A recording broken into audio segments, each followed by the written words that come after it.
Kaixo korkoi txikiak, gaur sukaldaritza egingo dugu. Beraz, guazen sukaldera! Gaurkoan, txokolatezko bizkotxoa katiluan sukaldatuko dugu. Hauek dira erabiliko ditugun osagaiak: irina, azukrea, legamia, olioa, txokolate hautsa, nozilla edo Nutella, eta esnea. Beharko ditugu katilua, sardeska eta goiara. Sukaldatzen hasi baino lehen, eskuak ura eta xaboiarekin garbituko ditugu. Lehenengo, xaboia botako dugu eskuetan. Jarraian, eskuen aurrekaldea zein atzekaldea garbituko ditugu. Garrantzitsua da ere, atzen tartean dugun zikinkeria garbitzea. Azkenik, atzak garbituko ditugu eta bukatzeko, azkazalak ondo igurtziko ditugu gure eskuen aurrekaldearekin. Orain, eskuak uraz garbituko ditugu.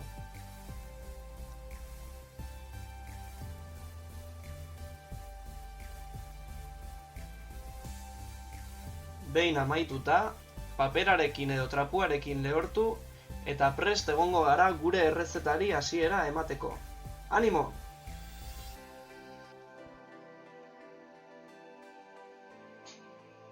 Hasteko, osagaiak mahai gainean prest ditugularik, irina hartuko dugu. Eta irina 2 koilarakada botako ditugu gure katiluan. 1,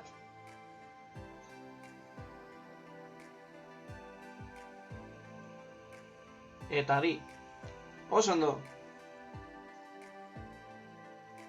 Hartuko dugun hurrengoa azukrea izango da.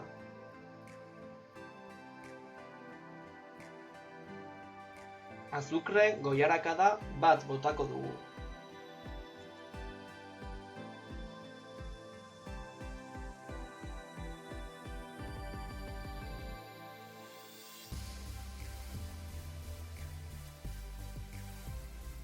Ondoren, kakao hautsa hartuko dugu.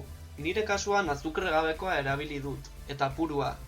Zuen kasuetan halakorik izango ez bazenute, neskuika edo kolakaua erabili dezakezue, eta azukrerik ez bota, hauek azukrea bere barnean baitaukate. Honena goilarakada 1 botako diogu. Jarraian, legamia hartuko dugu.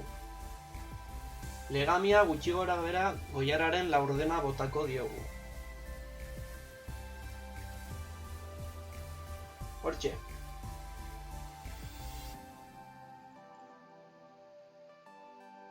Orain, gure hautsezko osagai guztiak sardeskarekin lagunduta nahastuko ditugu. Gutxi gora behera gure nahasketan marroixka gelditzen den arte.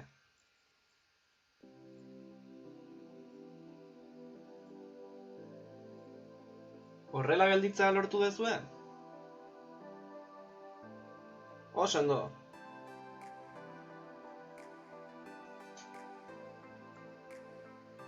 Orain, osagai likidoak botatzen hasiko gara.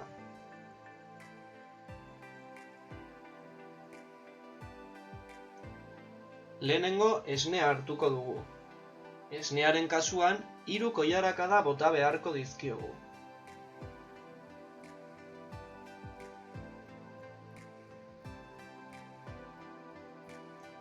Solido xamarra gelditzen dela ikusten badugu, 4. edo 5. goilarakada bat ere bota diezaiokegu. Norberak ikus dezala nola gelditzen zaion.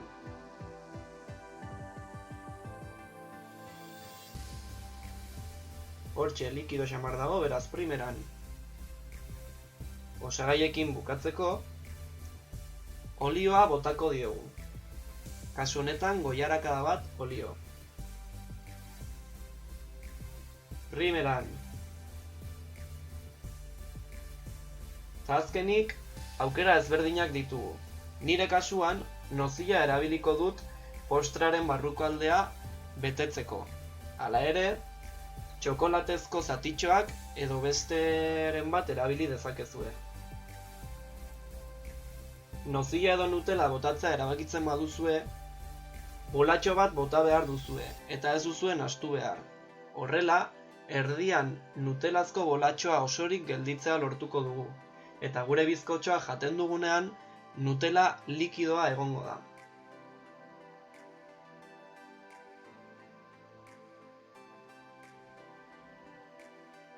Gogoratu sukaldatzen dugunean garbitasuna oso garrantzitsua dela, beraz erabiltzen dugun guztia gordeko dugu.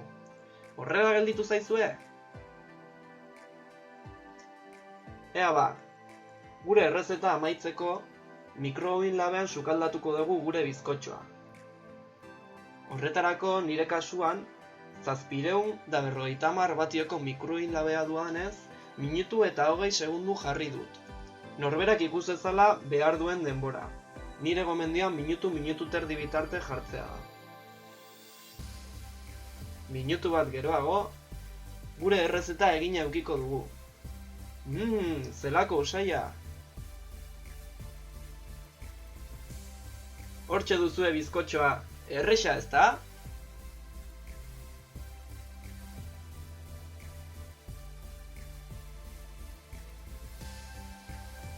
Itu, haze pinta. Ea ba, animo eta ea nola ateratzen diren zuenak. Gozatu eta on egin!